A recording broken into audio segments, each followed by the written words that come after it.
BRICS, or Brazil, Russia, India, China, and South Africa, is China wanted to cultivate the BRICS as a Western rival, a foe.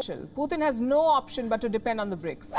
International politics में जो सबसे strong चीज़ होती है वो allies होते हैं, लेकिन जैसे ही यूक्रेन रशिया वॉर शुरू हुई वैसे वैसे अमेरिका ने अपने अलाइज को आहिस्ता आहिस्ता खोना शुरू कर दिया। बजाय इसके कि वो अपने अलाइज को इकट्ठा रख सके, उसके अलाइज उससे अलग होते गए। Riyadh is interested in joining this bloc. Recently ही सऊदी अरब ने ब्रिक्स को ज्वाइन करने का अंदिया दिया है। तो ब्रिक्स काफ़ी दफ़ा ये कह चुकी है कि वो एक्सपेंड करना चाहती है और अपने साथ साथ ईरान और अर्जेंटीना को भी ब्रिक्स में शामिल कर। से आर्टिकल्स में ये बात पब्लिश हो चुकी है कि अमेरिका ब्रिक्स से बहुत ज़्यादा खौफजदा है, क्योंकि अमेरिका की बनाई हुई अपनी सारी तंजीमें जैसा कि G7 और नेटो इस मसले को हल करने में नाकाम हो चुकी हैं। इस वक्त अपनी एक रिजर्व करेंसी बनाने के चक्करों में है, जिसके बाद अमेरिकन डॉलर बिल्कुल नाकारा हो जाएगा। तो आज की पॉइंट ऑफ ऑर्डर की वीडियो में हम ये डिस्कस करेंगे कि आखिर ये ब्रिक्स है क्या, आखिर क्यों इससे अमेरिकन डोमिनेंसी और अमेरिकन हेज मनी को खतरा है, आखिर ये रिजर्व करेंसी क्या है, और उसके बाद सऊदीया, ईरान और बाकी अर्जेंटीना जैसे कंट्रीज इसको ज्वाइन ही क्यों करना चाहते हैं। ब्रिक्स इस वक्त 5 कंट्रीज का मजमूआ है, जिसमें B से ब्राज़ील, R से रशिया, I से इंडिया, C से चाइना और S से साउथ अफ्रीका बन। ये टर्म सबसे पहले जिम ओ'नील ने 2001 में इस्तेमाल की थी, लेकिन उसके बाद 2006 में बाकायदा तौर पर ब्रिक्स समिट का आगाज़ किया गया और सबसे पहली ब्रिक्स समिट 2008 में हुई। और सबसे रिसेंट ब्रिक्स समिट जो कि 14th ब्रिक्स समिट थी वो 2022 में जुलाई के महीने में की गई। ब्रिक्स कंट्रीज इस वक्त दुनिया की 24% GDP और 40% पॉपुलेशन को होल्ड करते हैं। अब अगर ब्रिक्स की थोड़ी सी हिस्ट्री देखते हैं तो ब्रिक्स बनाई ही इसलिए गई थी कि ये 5 इमर्जन इकोनॉमीज है जो ये G7 का हिस्सा नहीं है, यानी कि जो अमेरिकन अलायंस हैं उनका हिस्सा नहीं है। ब्रिक्स के 3 मेजर कंट्रीज इंडिया, चाइना और रशिया की USA के साथ कोई मेजर ट्रीटी साइन नहीं रही है, तो इसलिए ये 3 कंट्रीज़ अपनी इकॉनमी को बचाने के लिए और अमेरिकन हेज मनी को कंट्रोल करने के लिए ही साथ में आई थी और इन्होंने एक ब्रिक्स स्टेट्स को बनाया था। अप अंटिल 2011 से 2013 के दरमियान तक अमेरिका बिल्कुल भी इससे खौफजदा नहीं था, और बार बार यही बात होती थी कि अमेरिका को इससे खौफजदा होने की ज़रूरत नहीं है, क्योंकि इन 5 कंट्रीज़ के दरमियान बहुत सारे डिफरेंसेस हैं, लेकिन एक ऐसी यूनिटी फैक्टर था जिन्होंने इन तमाम को यूनाइटेड कर दिया। और जब रिसेंटली यूक्रेन रशिया वार का आगाज़ हुआ तो वो चीज़ मज़ीद सामने उठ के आई, लेकिन उसकी डिस्कशन हम एंड में करेंगे। ब्रिक्स का मकसद सिर्फ G7 ब्लॉक को काउंटर करना ही नहीं, बल्कि एक बैंक बनाना, एक डिफरेंट वर्ल्ड ऑर्डर क्रिएट करना भी था, जिसकी वजह से इन्होंने एक अपनी डेवलपमेंट बैंक बनाई। इसके अंदर इस वक्त भी तकरीबन $73 बिलियन के प्रोजेक्ट, जो कि तकरीबन 50 से ज़्यादा प्रोजेक्ट हैं, वो इस बैंक के अंडर किए जा रहे हैं। बैंक का मकसद लोन देना, करेंसी को डिवैल्यू होने से बचाना और अपने 5 कंट्रीज़ की हेल्प करना भी था। इसके अलावा हर समिट के दौरान कोई ना कोई एग्रीमेंट तय पाता था, जिसकी वजह से 5 कंट्रीज़ आपस में एक साथ हो रहे थे, और तकरीबन हर समिट में ये वेस्टर्न हेज मनी को कंट्रोल करने की बात होती है। इसकी हर समिट के अंदर ये वेस्टर्न हेज मनी को कंट्रोल करने की बात होती रही है।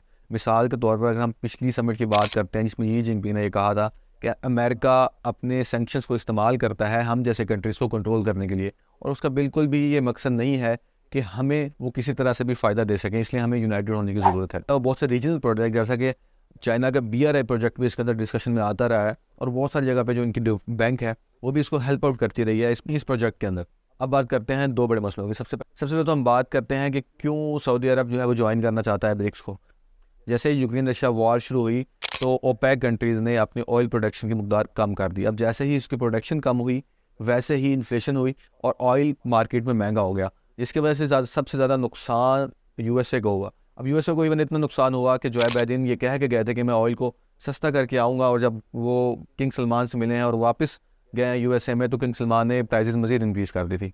जो बाइडेन ने ये भी धमकी दी है कि वो पैक जिसके अंदर सऊदी अरब को ऑफिशियली तौर पर सिक्योरिटी दी जाती है USA की तरफ से, वो ख़त्म कर दिया जाएगा या उसके अंदर छेड़छाड़ की जाएगी। इसके बाद किंग सलमान ने फैसला किया है कि वो ब्रिक्स को ज्वाइन करना चाहते हैं। इस तरह के बयान सामने आए। दूसरा बड़ा मसला है, जैसे यूक्रेन रशिया वार शुरू हुई तो रशिया के ऊपर सैंक्शंस लगा दिए ताकि रशिया की जो इकॉनमी है वो क्रिपल हो जाए, लेकिन उसके बावजूद काफ़ी सारी ब्रिक्स कंट्रीज़ है जैसा कि इंडिया है, चाइना है, जिन्होंने ऑयल ख़रीदना बंद नहीं किया सैंक्शंस के बावजूद भी। अलावा ब्रिक्स के ऑफिशियल समिट के अंदर भी ट्विटर ने ये बात की थी कि आप ब्रिक्स कंट्रीज़ को चाहिए कि वो डॉलर्स को इंटर ट्रेड के लिए इस्तेमाल ना करें। तो अब यहाँ भी ये समझने की ज़रूरत है कि आखिर डॉलर को ही क्यों टारगेट किया जा रहा है, या सऊदी अरब का ब्रिक्स ज्वाइन करने से डॉलर को क्या खतरा है। इसके लिए हमें थोड़ा सा हिस्ट्री में जाना पड़ेगा। जैसे हम थोड़ा सा हिस्ट्री में जाते हैं तो हमें पेट्रो डॉलर्स नज़र आते हैं। जैसे ही सऊदी अरब ने अपना तेल बेचना शुरू किया तो उन्होंने एक एग्रीमेंट साइन किया था USA के साथ कि हम आपकी डॉलर्स को इस्तेमाल करेंगे अपनी ऑयल को बेचने के लिए, और उसके बदले में आप हमें सिक्योरिटी देंगे। अब होता यह है कि हर कंट्रीज़ ने ही ऑयल ख़रीदना होता है, जैसे उसने ऑयल ख़रीदना होता है तो उसके लिए डॉलर दरकार होता है। अब डॉलर ख़रीदने के लिए उसको अमेरिकन करेंसी इस्तेमाल करना पड़ती है और अमेरिकन बैंक से वो करेंसी लेनी पड़ती है। अब जैसे ही वो करेंसी लेता है उसको डॉलर्स को ऑयल के लिए इस्तेमाल करता है, और उसके अलावा जो बाकी बची हुई करेंसी है उसको ट्रेड्स के लिए इस्तेमाल करता है। इसलिए और डॉलर आमतौर पर ट्रेड्स के लिए भी इस्तेमाल होती है, और जो बची हुई करेंसी होती है जिसे हम फॉरेन रिजर्व कहते हैं, उसको वापस या तो अमेरिका के अंदर इन्वेस्ट कर देता है या फिर अपने पास संभाल के रखता है। इस तरह ये होता है कि अमेरिकन डॉलर इस वक्त पूरी दुनिया के अंदर जाता है और अमेरिकन डॉलर की वैल्यू बढ़ जाती है, और अमेरिका के अंदर इन्वेस्टमेंट भी इंक्रीज़ होती है। ये एक ऐसा साइकिल था जिसकी वजह से अमेरिका ने तकरीबन पिछले 60 सालों में अपनी एक हेजमनी क्रिएट करके रखी हुई थी, अपनी इकॉनमी को बचाया हुआ था। अब उसके बजाय दो कंट्रीज़ अपनी लोकल करेंसी को इस्तेमाल करते हैं, तो उसमें अमेरिका को कोई फ़ायदा नहीं है। मिसाल के तौर पर आज पाकिस्तान और चाइना ये डिसाइड करते हैं कि वो अपनी लोकल करेंसीज के अंदर ट्रेड करेंगे। सो अगर पाकिस्तान ने चाइना से कोई चीज़ ख़रीदनी है या चाइना के बायर को कोई चीज़ पे करनी है, तो वो चाइना की बैंक के पास जाएगा और उनसे वो करेंसी बाय करेगा, और चाइना के बैंक से वो करेंसी बाय करने के बाद वो चाइनीज़ लैंडर को या चाइनीज़ प्रोवाइडर को वो करेंसी पे कर देगा, और बची हुई करेंसी को या तो इन्वेस्ट कर देगा या तो आगे फ्यूचर के लिए इस्तेमाल करने के लिए अपने पास रख देगा। इस तरह चाइना की जो करेंसी है वो डीवैल्यू होने से बच जाएगी और उसकी वैल्यू आहिस्ता आहिस्ता इंक्रीज़ होती जाएगी। तो अगर बाकी कंट्रीज में ये काम करना स्टार्ट कर दें और अपने ट्रेड के लिए अगर चाइनीज़ यन का इस्तेमाल करना शुरू कर दें, तो चाइनीज़ करेंसी भी डॉलर की तरह ही इंपॉर्टेंट हो जाएगी, और हर शख्स अपनी जो वर्थ है उसको चाइनीज़ युआन के साथ ही कंपेयर करके रखेगा, क्योंकि अगर उसने कोई चीज़ ख़रीदनी है तो वो यन को ही इस्तेमाल करेगा।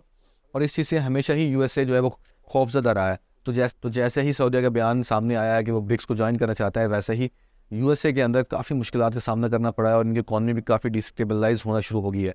लेकिन इन तमाम चीज़ों के बावजूद रशिया, इंडिया और चाइना मिलकर एक ब्रिक्स करेंसी बनाना चाहते हैं जो कि गोल्ड बैक्ड हो। गोल्ड बैक्ड से मुराद ये होता है कि उस करेंसी जितनी वो करेंसी प्रिंट हो उतना उनके पास गोल्ड हो, ताकि वो करेंसी इन्फ्लेट ना हो और उसके ऊपर लोगों का ट्रस्ट हो।